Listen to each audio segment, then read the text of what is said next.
Bueno, muy bien. Nos vamos, presta atención, bueno, nos vamos a ubicar en la provincia de Buenos Aires. Vamos.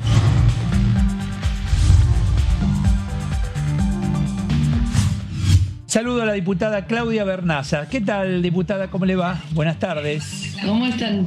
¿Cómo están ustedes? ¿Cómo anda? ¿Bien? Bien. Bueno, bien. Acá estábamos. Hoy, la verdad, le dedicamos gran parte de esta parte del programa al tema presupuesto. Ahí estamos tratando de entender un poquito, obviamente por el tema deuda, Claudia, también, ¿no? ¿Cómo lo ve usted desde el frente de todos? ¿Hacia dónde vamos? ¿Acordar de acuerdo a lo que pide el fondo o darle prioridad a las necesidades puertas hacia adentro? Bueno, ya lo dijo con claridad el presidente en el G20, ya habló del tema de las sobretasas del FMI, ya sabemos a qué estamos dando prioridad. Estamos dando prioridad al mercado interno, a las necesidades del propio pueblo, porque un pueblo que no se alimenta bien y que no puede desarrollarse no puede pagar.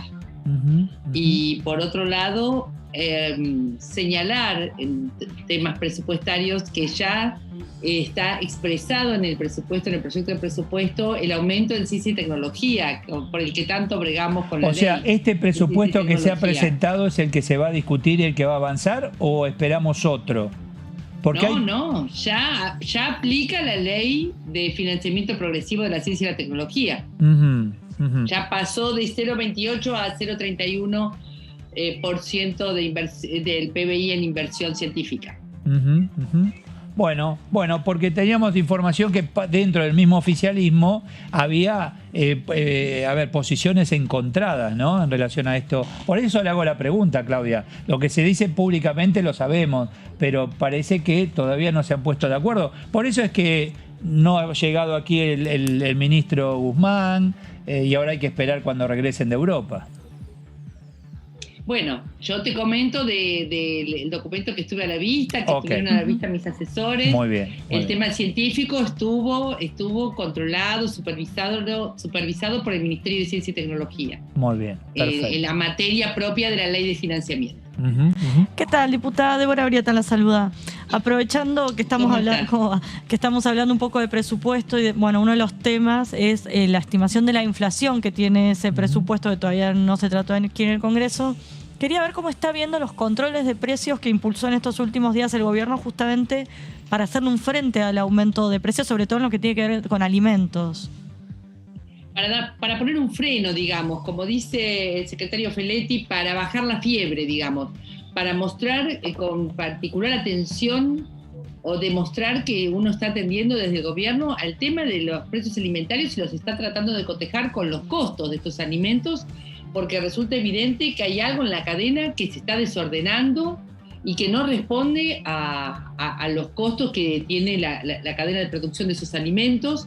De hecho, hay firmas que han aceptado ese control de precios, otras firmas que no, a las que se le va a aplicar la ley de abastecimiento. Así que para mí la llegada de Roberto Feletti, que es una persona que conozco, con quien he compartido gabinete en la Municipalidad de La Matanza, es una persona que merece el mayor de los respetos y que tiene todo el conocimiento para llevar adelante esto que él también lo dice, que es una herramienta más, es un instrumento para bajar la fiebre, no es la solución de fondo, ¿no? Pero entonces no es un acuerdo, sino una imposición.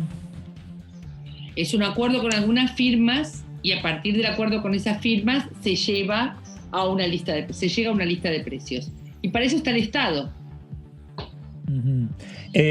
Nosotros no cogobernamos con los privados, el Estado no cogobierna con los privados, el Estado toma medidas, eso es el Estado. Digo, para hacer un ejercicio, ¿no? Uno tiene productor de X alimento, me fijan un precio, pero mis costos, debido a la inflación, aumentan. ¿Cómo hago yo para sostener ese precio creo que era hasta enero, febrero del próximo año?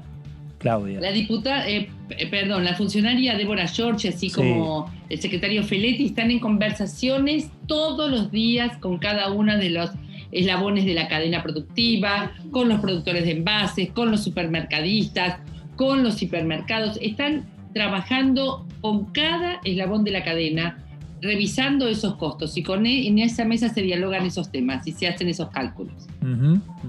Diputada, ¿cómo le va? Martín Natale la saluda.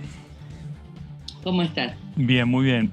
Volviendo al tema presupuesto, diputada, y permítame la insistencia porque los tiempos empiezan a correr aceleradamente, justamente porque el presupuesto que envió el Poder Ejecutivo al Congreso depende en gran medida del acuerdo con el Fondo Monetario Internacional. Hay un vencimiento con el FMI en marzo y si no se paga entramos en default. Y este presupuesto depende en gran medida de ese acuerdo. ¿Cómo va a resolver esto el gobierno en función de la información que usted maneja hasta ahora, hasta hoy, en función de lo que públicamente se conoce, lo que no se conoce públicamente, que quizás usted conoce por ser legisladora oficialista, en los diálogos que tiene con sus pares, con funcionarios del Poder Ejecutivo? ¿Cómo estamos parados hoy frente a esta realidad que es un presupuesto que está atado al FMI, a ese acuerdo con el FMI y un pago en los primeros días de marzo que hay que hacerle al propio Fondo Monetario? Yo no tengo información ni confidencial, ni privilegiada, ni son los temas en los que yo estoy más metida dentro del bloque. De hecho, yo no formo parte de la Comisión de Presupuesto y Hacienda, pero soy una analista y soy una lectora de las noticias como que recibo, lo mismo que ustedes. Y en esa lectura que hago de la gira del presidente por Europa y de las conversaciones que ha sostenido tanto en el G20 como con el FMI, me parece que aparecen buenas noticias, hay noticias alentadoras respecto del cierre de los acuerdos. ¿Usted no ha dialogado con sus pares? Hoy Máximo Kirchner, por ejemplo, estuvo reunido con el jefe de gabinete Mansur. ¿Hay diálogo entre ustedes? ¿En qué situación están viendo todo esto, más allá de lo que puede haber en la prensa? Por eso le digo... Sí, pero tenemos diálogos informales, tenemos diálogos propios de nuestros grupos, nos reunimos, hemos mantenido reuniones de bloque. Lo que digo es que no tengo información de último momento, de último minuto, ni una información privilegiada, ni diferencial respecto del viaje y de la gira. Está que claro. Me parece que lo que vos me estás preguntando está sucediendo en este momento. En este momento están los dados en el aire respecto de las negociaciones con el FMI. Uh-huh. Lo que avisoro es que hay buenas noticias, porque de hecho hay 2 de los pedidos que hizo el gobierno argentino que entraron en el documento final y refieren al tema de la deuda. Entonces me parece que hay que ser muy miope para no ver que corren aires alentadores, que hay noticias alentadoras para el cierre de nuestros acuerdos con el FMI. Cuando uno los escucha, dice, bueno, vamos primero a darle lugar a las necesidades aquí, puertas hacia adentro, déjame crecer y después pago, ¿no? Eso es lógico. La pregunta es cómo, Claudia, cómo crecer en el mientras tanto para después poder pagar. Bueno, eso tiene que ver con las inversiones privadas, eso tiene que ver con todo lo que es la política productiva de nuestro país, la política de inversiones, y también tiene que ver con lo que yo acabo de comentar, que es haber aprobado la Ley de Financiamiento de la Ciencia y la Tecnología. Tiene que ver con dónde vos ponés las inversiones, dónde estás aplicando las inversiones estatales. Y de hecho, bueno, ayer se ha anunciado una gran inversión de un grupo privado en Río Negro. Digo, tiene que ver con todo lo que es la política de inversiones de nuestro país. Y por supuesto tiene que ver con cuidar la economía doméstica, con dinamizar el consumo interno, tiene que ver con haber dinamizado el turismo, con lo que ha sido tanto el programa Previaje como con la circulación de turistas en este último tiempo. Tiene que ver con la vacuna, que nos está permitiendo circular y por lo tanto dinamizar la economía. Todo forma parte de un mismo proyecto de desarrollo autónomo, de desarrollo dinámico. Ese es el cómo, y esa es la pregunta. Y en esas reuniones informales que mantienen los diputados del Frente de Todos, ¿qué proyectos de ley suena que se tratarán de aquí al 30 de noviembre? Si se habla de una posible prórroga al periodo de sesiones ordinarias. Sí, hay una posible prórroga. Ustedes saben que nosotros hemos llegado por un problema de pandemia con muchos proyectos sin tratar. Por supuesto que está la ley de envases, está la ley de juventudes que obtuvo media sanción en el Senado. en la Comisión de Niñez y Familia estamos tratando de acordar un proyecto de ley compartido por el bloque opositor referido a la capacitación y a las campañas para la crianza con ternura y el buen trato, que ustedes me han escuchado hablar varias veces. Si Dios quiere, también tendremos media sanción de esa ley antes de fin de año. Obviamente, la ley de leyes, la ley de presupuesto, y bueno, varias más que en este momento no me vienen a la cabeza, pero que están en gatera, están trabajándose, la ley de humedales, por supuesto. ¿Cómo imaginan la conformación del Congreso a partir del 14 de noviembre, Bernaza? Bueno, mi obligación no es imaginarlo, mi obligación es construir un Congreso con una mayoría del Frente de Todos. Estoy trabajando para eso, para tener una mayoría, porque creo que hay mucha gente que por cierto desencanto, por la angustia que ha provocado la pandemia, por las faltas de respuestas en materia económica, no ha ido a votar o lo ha hecho en blanco, y nosotros vamos por ese público para tratar de convencerlo de que la mejor alternativa es la nuestra. Así que espero un Congreso y sobre todo una Cámara de Diputados con mayoría propia. ¿Qué le hace pensar? Y eso va a significar que yo entre, por ejemplo.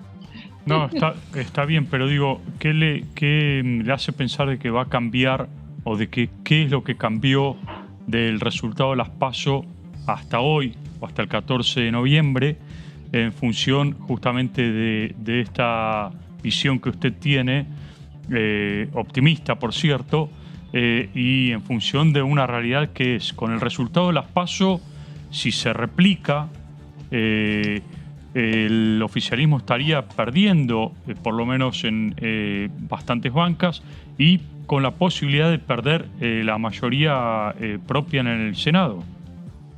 Bueno, ese es el pesimismo de la razón. Digo que yo me maneje con el optimismo de la voluntad. Claro, yo estoy trabajando para construir otro escenario, no ese que acabas de describir. No, pero yo le pregunto qué cambió. Un escenario. Pero ahora te lo iba a responder. Te comencé la respuesta. Está muy bien. La comencé con esta reflexión, que el escenario que describías está enmarcado en el pesimismo de la razón y que yo me manejo con el optimismo de la voluntad. Pero además, una aclaración, no va a ser la primera vez ni la última que los resultados de las elecciones generales sean diferentes y den vuelta a los resultados de las PASO. Esto ya ha ocurrido en nuestro país, puede volver a ocurrir. En segundo lugar, ustedes saben que hubo mucha gente que no fue a votar y que nosotros creemos que ahora sí va a ir a votar. Y las señales tienen que ver con que la vacunación ha traído un descenso abrupto, tanto de muertes como de contagios, que esta gran campaña de vacunación ha traído un turismo que ha, de alguna manera, dinamizado a partir del turismo interno las economías regionales. Creo que en la calle se respira otro ánimo, hay anuncios del gobierno y medidas que tomó el gobierno y recambios de funcionarios que también son muy buenas señales, porque acá también se trata de expectativas ciudadanas. Y me parece que las expectativas ciudadanas se sienten más expresadas, respaldadas por las medidas que tomó el gobierno a partir de la escucha activa que hizo de los resultados de las PASO. Así que permitime ser bastante optimista y de encontrar estas señales también en el escenario, no solo la descripción que vos hiciste. Bernaza, cuando usted escucha a familias o las ve que parte de sus seres queridos están yendo de la Argentina, ¿qué les dice? Si es que les pregunta o les comenta, ¿lo ve como algo natural? ¿No conoce gente de No tengo gente cercana, no tengo gente cercana que se esté yendo de la Argentina, pero el tema lo conoce, que hay gente que se va de la Argentina, va al consulado español, al de Italia, y va a haber una cuadra de... A ver, que se van para radicarse definitivamente. Uno conoce a jóvenes de clases acomodadas, de clases medias altas, que realizan viajes de aprendizaje de varios meses, eso uno lo conoce. No creo que sea un fenómeno así tan llamativo como en otras épocas de la Argentina. Y cuando hace campaña... ¿Qué panorama difícil? ¿Qué panorama pesimista? Hoy están pesimistas. Yo iba con una pregunta... No, realista. Yo pesimista o optimista. No, me parece que están particularmente pesimistas hoy. Yo iba con una pregunta más optimista, capaz. Mire, la verdad que uno tiene el panorama que uno quiere. La verdad que cada uno es como es. Me parece que aplica a mí y aplica a ustedes. Aplica a todos lo que acabas de decir. ¿En qué sentido? No entiendo. ¿Cómo? Que a veces uno dibuja el panorama a la luz o con la óptica de su ideología. Puede ser. Y la realidad. Los ojos puestos en la realidad. No, la Porque a realidad, veces por ideología usted la uno no lee, mira uno a veces no mira lo que no quiere ver. También, ¿no? Claro, también. pero eso aplica a mí tanto como a ustedes. Sí, está bien, está muy bien, está Lo muy que bien. ocurre- Va con una lo que- diferencia que no se lo cuestionamos porque no corresponde. Usted era diputada Claro. Bernaza, yo no la voy a cuestionar. Y a mí, Gracias. y también me gustaría que no me cuestione a mí, porque cada uno tiene fue la un óptica. comentario, fue... ¿No? O sea, por favor, el respeto es discúlpeme, mutuo, como lo fue discúlpeme. siempre. Un respeto Como mutuo. lo fue siempre. No, La no verdad que no quise juzgarlo. Dije que estaban hoy, los sentía particularmente pesimistas. Bueno. Lo que ocurre, diputada, es que en general, ¿no? Digo, los periodistas somos pesimistas por la razón porque manejamos información. Hay una realidad, lo que plantea Eduardo, hay una realidad que no podemos ocultar, hay cifras, hay datos de la Dirección de Migraciones que se están yendo aproximadamente en 100 personas por día. Digo, son datos concretos. Cuando yo le digo qué es lo que cambió de las PASO para hoy es porque estamos mirando en función de un resultado concreto, con números concretos que fue las PASO. ¿Puede cambiar el resultado? Por supuesto que puede cambiar, pero nosotros tenemos que manejarnos con información que muchas veces es pesimista para la mirada suya. ¿Me comprende? Bueno, comprendo, pero espero la pregunta optimista de tu compañera. si Bueno, te está parece. bien. Que mi pregunta era, cuando camina por la calle haciendo campaña, ¿qué le destacan y qué le cuestionan de la gestión de Alberto Fernández y por qué no fueron a votar y ahora irían a votar? Lo mismo que uno puede leer de las PASO es lo que expresan los ciudadanos y ciudadanas de a pie.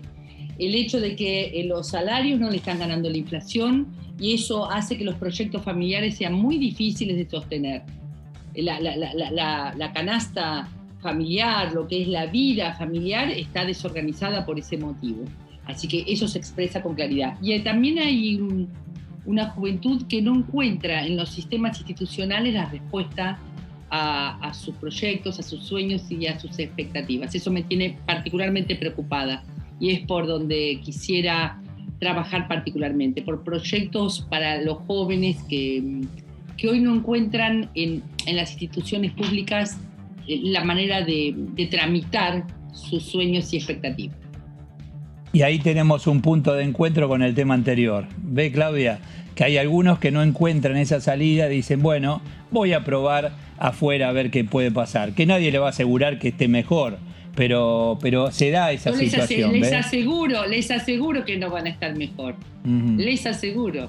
Uh-huh. Y no soy pitoniza. Uh-huh. Bueno, ¿qué cree usted que se va a hacer en relación a la inflación, Claudia? Porque es uno de los temas que nos preocupan a todos.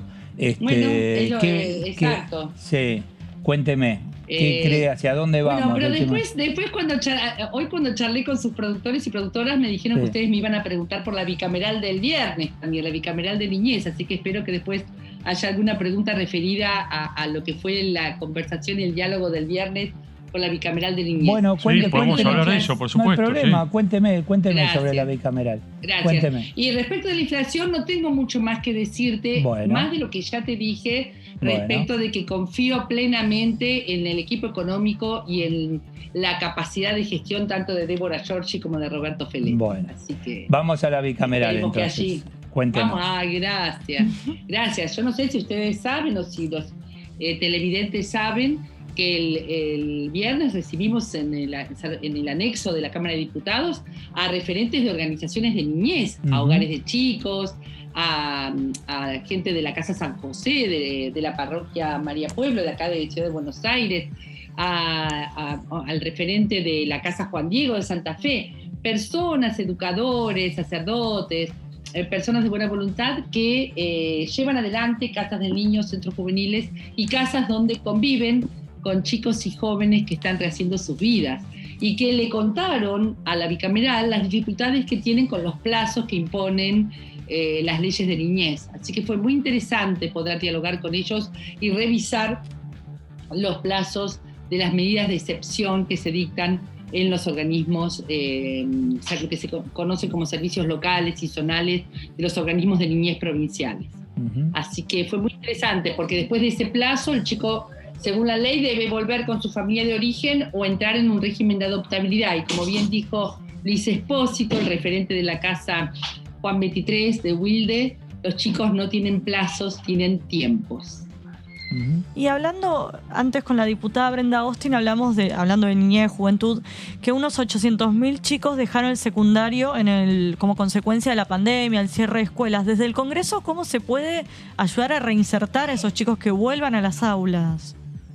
Mira, mañana estamos invitadas a participar del programa que llevan adelante Andrea García y Graciela Frigeri, ya me acuerdo, estoy confundido a dos pedagogas, ya me voy a acordar el nombre. Desde la Secretaría de Andrea García se está llamando un programa Volver a la Escuela, donde somos invitados legisladores, legisladoras y organizaciones de niñez para colaborar con el regreso a clase de toda esa población que estás comentando. Bueno, diputada... Perdón que quiero buscar a la titular del programa porque me siento muy incómoda no habiendo dicho el nombre de la profesora, de la educadora que acompaña a Andrea García en este programa, que es un programa que creo que es muy, muy importante y que lo lleva adelante nuestro... ¿Y a qué se le atribuye que 800.000 chicos hayan dejado el colegio? Sí. Graciela Morgade. Y la profesora Graciela Morgade junto a Andrea García llevan adelante este programa Volver a la Escuela. Se atribuye justamente a los problemas de conectividad y a los problemas de atención que significan estar frente a un aula virtual, ¿no es cierto? No es lo mismo estar frente a un aula virtual cuando vos sos un adulto o un joven de 18 años para arriba a cuando sos un adolescente o sos un niño. Y bueno, esto trajo dificultades, por supuesto. Gracias, diputada Bernaza, por su tiempo. Muy amable. Muchas gracias. Gracias a ustedes, por favor. Hasta luego. Bueno, vamos ahora al tema relacionado con la apertura turística